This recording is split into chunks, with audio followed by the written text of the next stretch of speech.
Salam Bapak Ibu Saudara semua, bagaimana kabar Bapak Ibu Saudara? Saya percaya kita semua dalam berkat perlindungan Tuhan sampai hari ini. Puji nama Tuhan, saya akan memuji nama Tuhan dengan judul dalam dekapan kasih sayang Tuhan. Ya, selama kita tinggal bersama dengan Tuhan, kita percaya bahwa Tuhan yang akan memelihara hidup kita. Ketika kita tinggal di dalam dekapan anugerah kasih karunia Tuhan, maka Dia akan memberikan kita kekuatan di saat kita menghadapi segala macam tantangan zaman ini. Amin Bapak Ibu Saudaraku.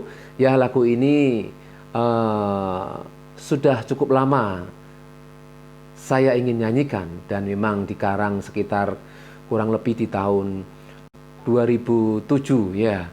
Jadi lagu ini bisa ada karena semua karena kemurahan Tuhan saja. Haleluya.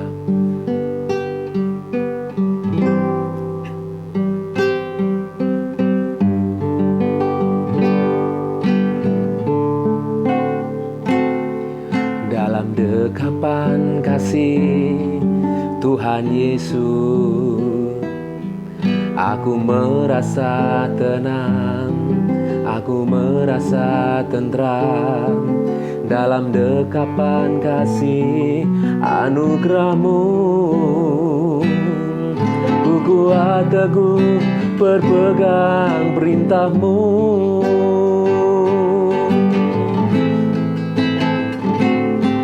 Dalam dekapan kasih Tuhan Yesus,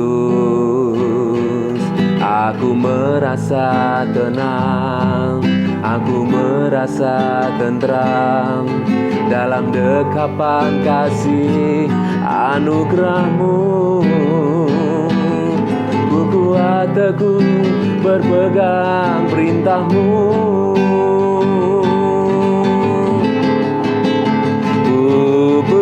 Percaya kasih setiamu, ku tak ragu kebenaran-Mu.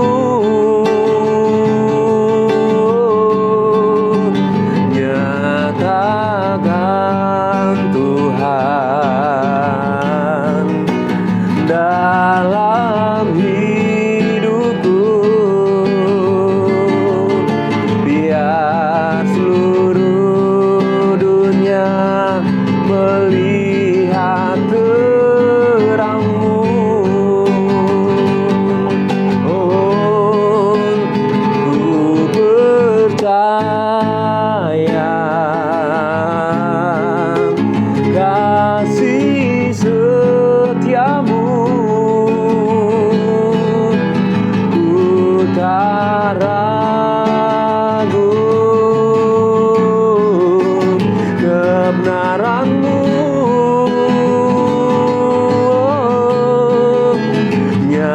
Nyatakan Tuhan dalam hidupku, biar seluruh dunia melihat terang-Mu.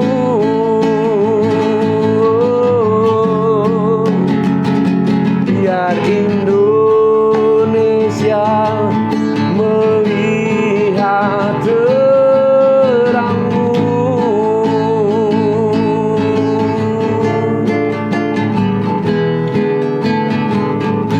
Amin. Luar biasa pujian ini tentunya menjadi kerinduan kita semua.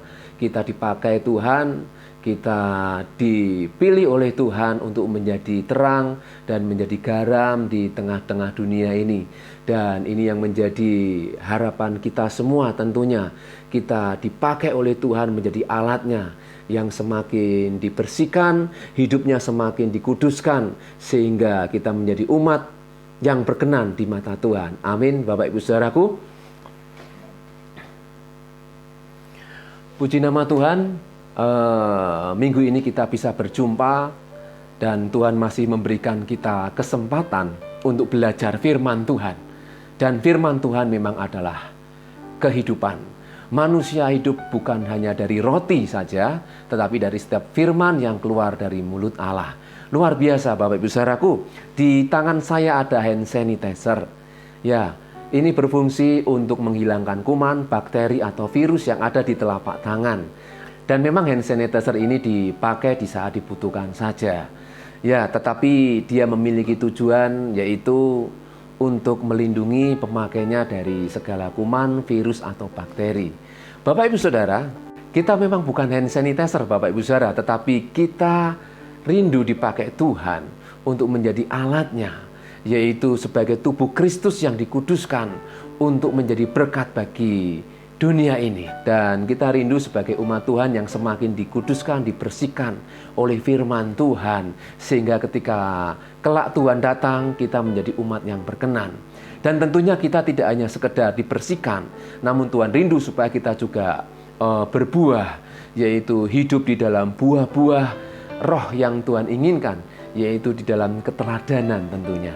Amin, Bapak Ibu Saudara. Luar biasa, saya tertarik di dalam Injil Yohanes pasal yang ke-15, ayat yang ketiga, dan kita akan membaca satu perikop ini, namun ayat 1 sampai dengan ayat yang ke-5 saja yang akan kita baca. Firman Tuhan berkata, "Akulah pokok anggur yang benar, dan Bapakulah pengusahanya. Setiap ranting padaku yang tidak berbuah, dipotongnya, dan setiap ranting yang berbuah, dibersihkannya, supaya ia lebih banyak berbuah." Ayat yang ketiga, "Kamu memang sudah bersih karena firman yang telah kukatakan kepadamu. Tinggallah di dalam aku dan aku di dalam kamu. Sama seperti ranting tidak dapat berbuah dari dirinya sendiri kalau ia tidak tinggal pada pokok anggur. Demikian juga kamu tidak berbuah jikalau kamu tidak tinggal di dalam aku.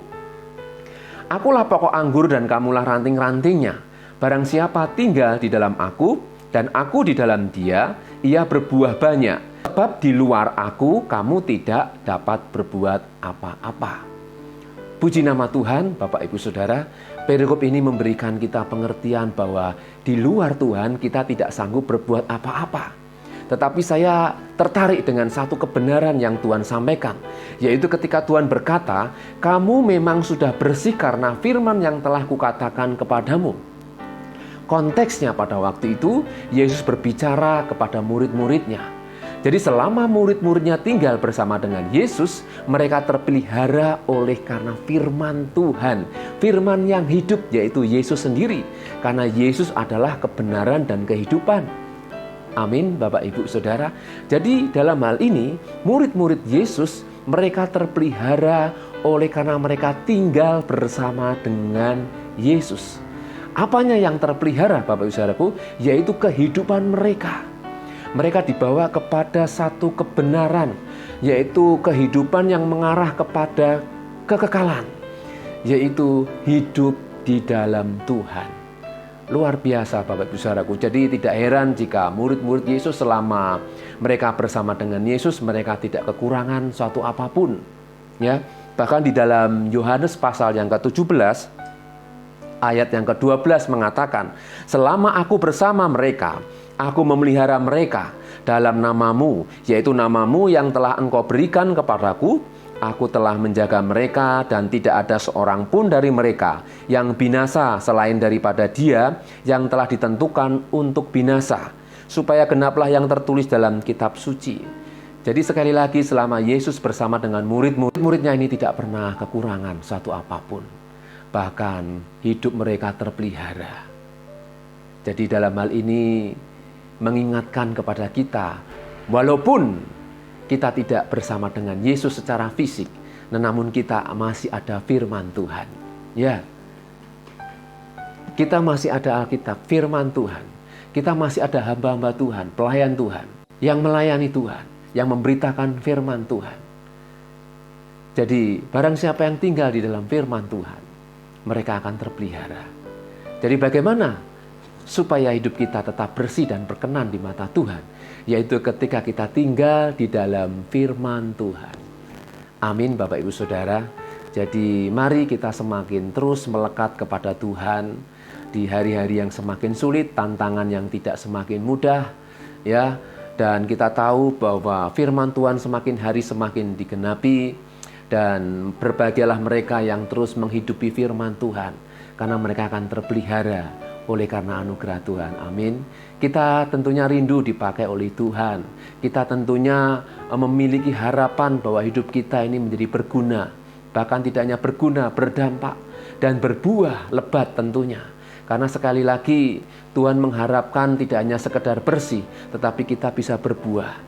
Yang menjadi pertanyaan ketika saya merenungkan ayat ini, ternyata di ayat yang kedua menjelaskan, setiap ranting padaku yang tidak berbuah dipotong. Jadi jika kita tidak berbuah dipotong. Ini firman Tuhan Bapak Ibu Saudara. Dan setiap ranting yang berbuah dibersihkannya. Jadi dalam hal ini berbuah dulu atau dibersihkan dulu Bapak Ibu Saudara. Ayat ini jelas mengatakan setiap ranting yang berbuah. Jadi kita diminta Tuhan untuk bisa berbuah. Apa yang dimaksud dengan buah ini? Buah-buah roh jelas. Kasih, sukacita, damai sejahtera, kesabaran, kelemah lembutan, sampai dengan penguasaan diri. Itu adalah buah-buah yang Tuhan inginkan yang ada keluar dalam hidup kita.